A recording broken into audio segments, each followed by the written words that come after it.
It was raining the night my husband told me to leave. I stood in the middle of our living room with a small suitcase in my hand, unable to believe what I was hearing.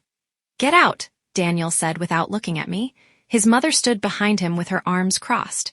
His younger sister smiled quietly, as if she had been waiting for this moment.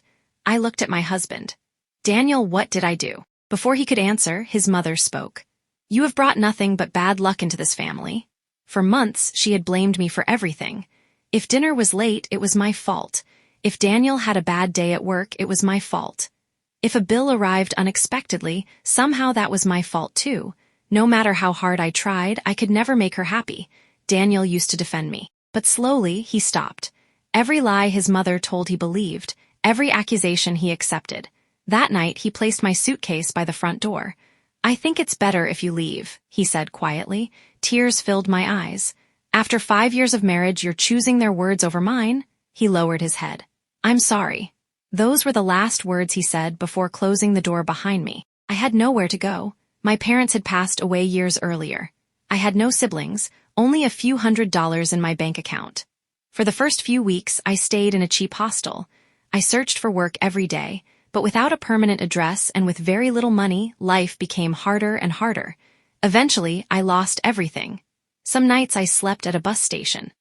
Other nights under a bridge.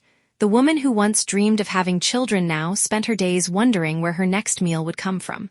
Almost a year passed. One cold afternoon, I sat near a busy traffic light holding a paper cup.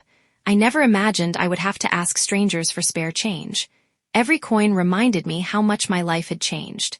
Then a black car stopped at the red light. The driver looked toward me. For a second, I didn't recognize him. Then our eyes met. It was Daniel. His face turned white. He parked the car without saying a word and ran toward me.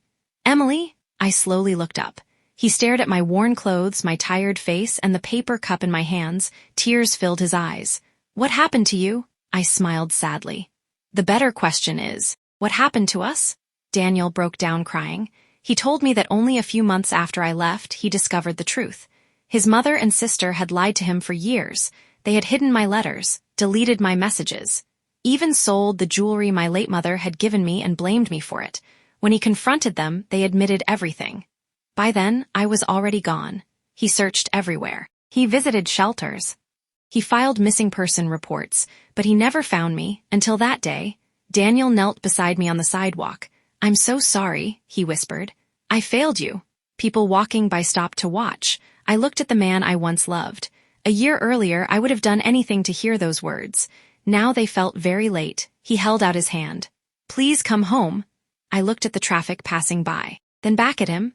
"Home?" I asked softly. "The home where no one believed me?" Daniel couldn't answer. He only cried. Finally, I stood up.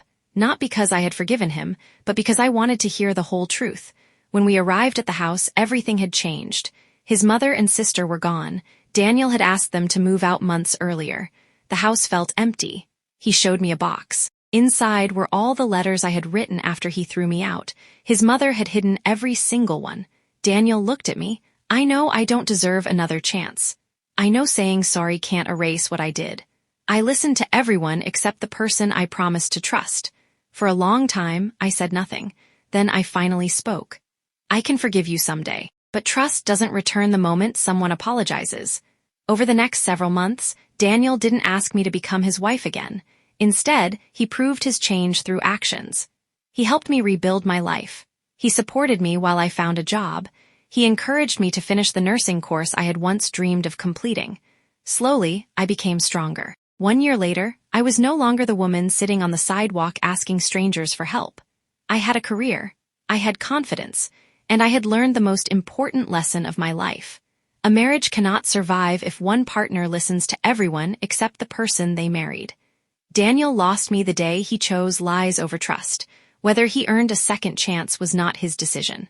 It was mine. And for the first time in my life, I chose what was best for me.